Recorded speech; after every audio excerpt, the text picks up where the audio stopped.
First of all, I wanted to say to everybody, hang in there. I often think about all the people who watch these videos, and right now, all around the world, we're having a difficult time. And I just wanted to say, I hope that everybody is persevering and dealing with this disaster as best they can. And I also wanted to say thank you for getting me halfway to 9,000 subscribers. I do this without doing any ads because I don't need right now to make any money. I just want to get this information out to people so they can use it. So thank you for subscribing to my channel. If you have, and if you haven't, subscribe. So today I want to talk about chapters 4 through 6 in McCarraher's The Enchantments of Mammon. The first chapter that I want to talk about is about Puritans and their 17th century dour Christian invasion of America. Dour because these were people who were pretty serious. The Puritans were no joke, as they say. They were often vicious in their persecution. They were often not nice people to anybody who disagreed with them. They kind of ate their own through suspicion. They're famous for the Salem witch trials. But before they came to America and Europe, they sometimes wreaked havoc upon those who did not agree with them. So McCarraher says of them that their social gospel sanctioned a communalistic capitalism. Okay, that there was still there was the theology and the sort of social thought within their way of thinking that said we want to build this tight-knit community, and for our economic activity to be about supporting that community. It emphasized the rightness of hierarchy, but also charity. And again, charity was kind of the compensation for this other stuff. It always functions that way. You have charity so that basically you can do the other things. These Puritans strongly criticized avarice, that is greed, but they assumed that capitalism could accommodate Christian moral positions on love, generosity, and spiritual equality. That is yet to be seen, right? But I think all along in American history and the history of the growth of capitalism, there's been this assumption that we can have it alongside these Christian moral positions. And when those positions falter and weaken, it's somehow our individual fault for not being upright enough. And so this was the Puritans' perspective. Wealth, they thought, was a reward for righteousness, for moral uprightness. It was a reward which God gave to those who were good Christians, and it was to be used responsibly for their own well-being, but moreover for the welfare of the entire community. Okay? America, McCarraher writes, was seen by them as a promised land of grace and riches, but there were these other people who were there before the settlers came, the Native Americans, and they were not Christians. They'd never heard of Christianity, and they did not work the way that the Puritans did. Even when they farmed, their farming was different, and they were not all about the growth of industry or the never-ending improvement of the land and things like this. And this made them seem strange to the new settlers. Now, a lot of Americans are taught this sort of fairy tale that when the settlers came together with the Native Americans, it was a kumbaya moment. It was peace and harmony. And maybe that happened. I'm sure it did probably a couple of times. But ultimately, this was an oil and water combination. It did not go together. And as McCarraher says, they saw their Native Americans as prodigal, as atheistic or iniquitous, and they saw themselves as God's chosen people. Not so much the Jews, but the American Puritans were God's chosen people, and that they had a duty to evict the lazy inhabitants and put this land to more profitable use. And this would be doing God's will, because God was always about improving, and with the improvement of what you had, then everybody eventually would be better off, even the Native Americans, if they became Christians. Now, to just tell you, how serious these people were about sort of God's providential hand in history working through them and their economic and evangelical activity, we have Pastor John Winthrop saying about the epidemics that came to the shores of America with the settlers that killed a lot of Native Americans. God hath hereby cleared our title to this place. Okay, so that's a particular notion of God's action in the world, in this case coming through disease and killing off some inhabitants, whereas the settlers were immune. They saw this as God's providential action. John Edwards, another member of the clergy, saw God's and America's purpose as united in the advancement of the American economy. And that idea is an idea which had legs, like really took off and continued throughout a lot of American Christianity.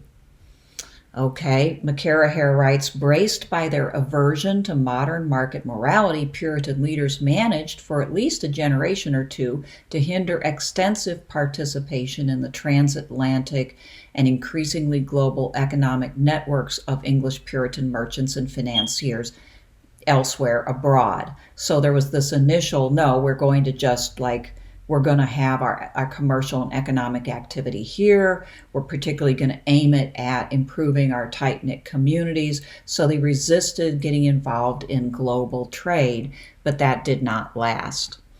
Now in chapter 5, the Puritanism is kind of fading in the late 18th and early 19th century, and evangelical Christianity is developing in different directions and taking on its idiosyncrasies.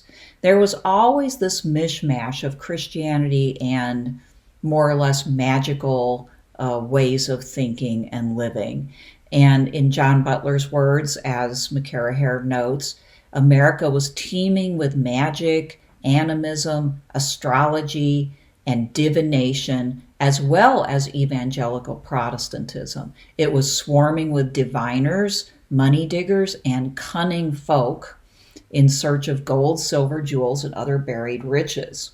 So that became a theme, that somehow you could use magic of some kind to gain riches, right? Sometimes in the ground using the divining rod, or you could find water, you could find oil, you could find gold. And this went hand in hand with Christianity. In fact, this should ring a bell, because later on we have the prosperity gospel Christianity, right? In which God, again, allows you to find riches, so to speak, through his providential will, okay? So this spookiness continued. Apparently the early Puritans did not get rid of the witches in America, so to speak. There was this occultist strain in American spirituality. He talks about the cult of electricity and technology as sort of bearing God's spirit in the world. Electricity was a fairly new thing to these people, and they attributed all kinds of potential magical powers to it. And I don't even know what this picture is here, but I picked it because I think somewhere in this book McCarraher says they even consider early electroshock therapy, like they thought that they could use it in various ways to change and maybe cure certain abnormalities. They had visions of divinization, that is, that human beings becoming more and more like God through the the development of technology. And they even had visions of cyberneticism, that someday we'd be in an age where our machines and our our bodies and minds would all be connected, and that this would be an age in which human beings came closer to the divine and became like gods. And so all of this grew and intertwined with Christianity, and you get Joseph Smith, who was the founder of Mormonism. McCarraher writes that as a young boy, Joseph Smith Jr. learned the arts of divination from his father. And among the things that Joseph Smith did was to look into his hat to see, through seer stones in the hat, the future. Okay?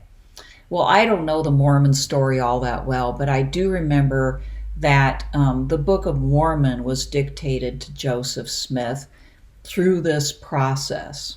Okay?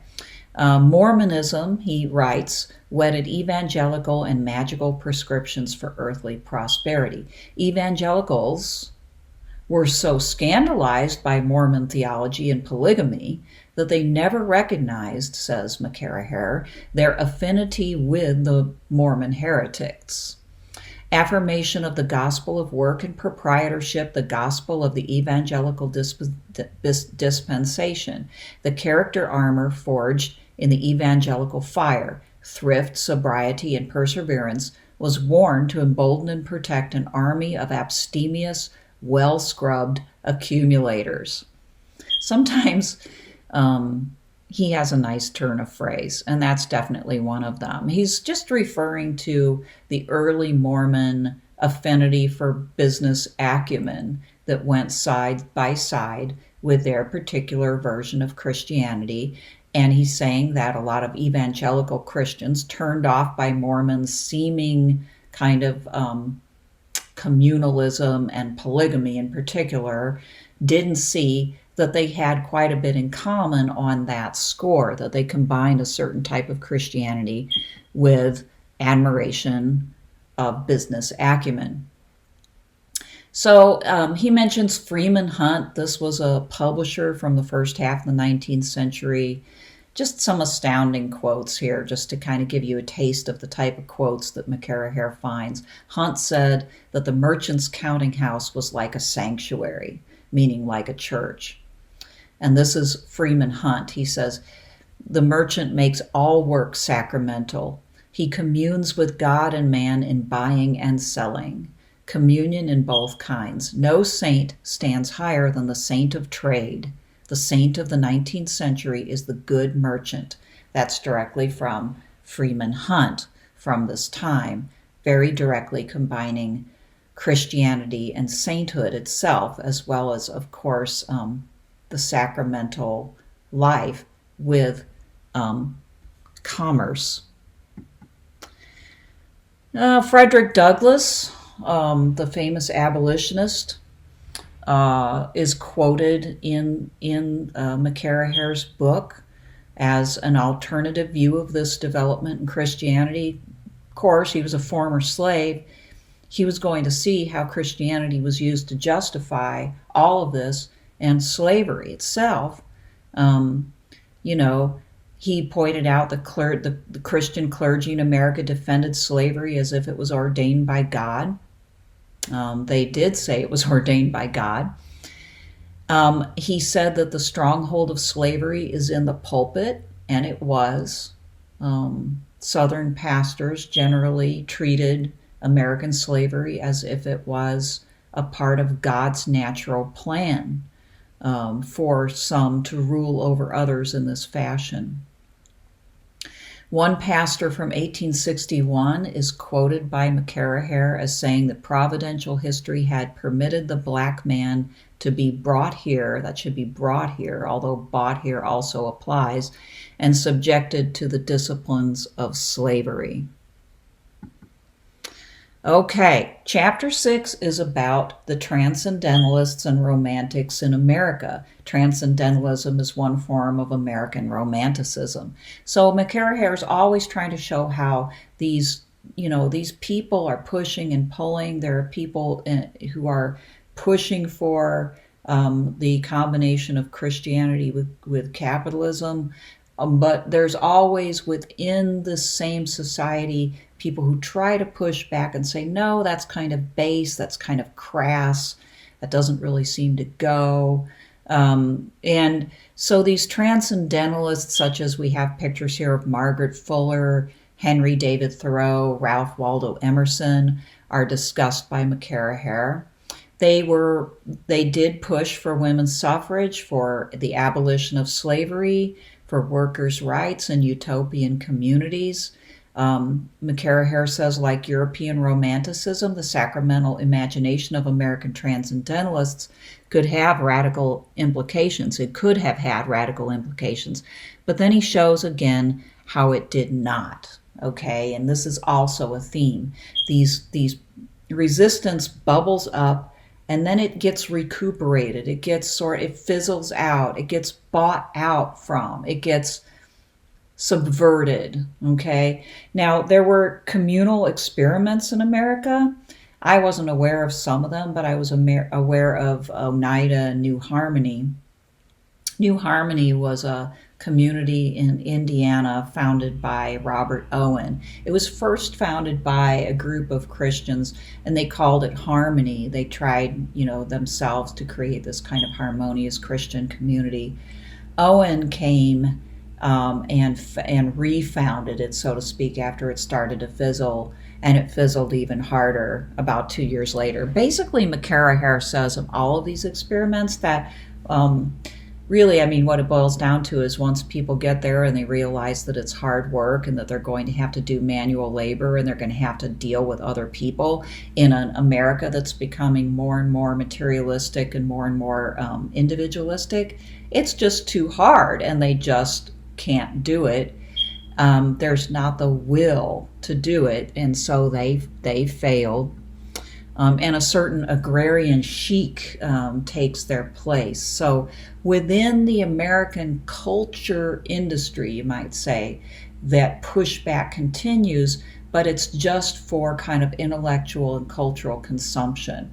Walt Whitman, the great poet, and Emerson and Thoreau are all mentioned in this regard. Thoreau, of course, is famous for his sense of nonconformity. The book Walden, gives you this image of the man who's resistant to the crass commercialization and factory production and all of this of his society, and just wants to get away and commune with nature. Whitman and Emerson also have plenty of this type of sentiment. But at the same time, all three of them looked at the growth and dynamism of the American economy, its westward march, as part of America's destiny, of its greatness, of its vitality. Thoreau was, basically gave that aspect of American life a great deal of praise. And so what they serve to do is to give people in that world a way to kind of intellectually, emotionally, and spiritually escape and identify with better and higher values while living in the world of commerce and commercial expansion. We'll finally end on this note that McCarraher points out that unlike these romantics, whose sentiments are noble but who never managed to actually get it right in his view, American slaves did get it right. And this was because they were in a position where they had to. They didn't have any promise of expansion and profit. They didn't have the luxury of combining Christianity with commerce. They saw in the Christian gospel the message of freedom, and not just in the next life, but in this life. For instance, he says that when read and preached about the book of Exodus from the Bible, the slaves saw it not about relief from the servitude to sin, which was the typical interpretation of the American white Christian, but it was about the coming freedom from slavery, actual slavery. It was about their emancipation. The famous rebel Nat Turner said that the time was fast approaching when the first should be last and the last should be first. And he meant the emancipation of slaves, the rebellion of slaves, and their claiming of freedom. McCarraher writes, the sacramental theology of the slaves, inhabitants of an enchanted world bereft of any secular immanent frame, bore the keenest critique of the enchantments of Mammon before the Civil War. So if we want to look for the best Christianity prior to the Civil War, McCarraher is saying, look for it in America's subjugated group of African American slaves.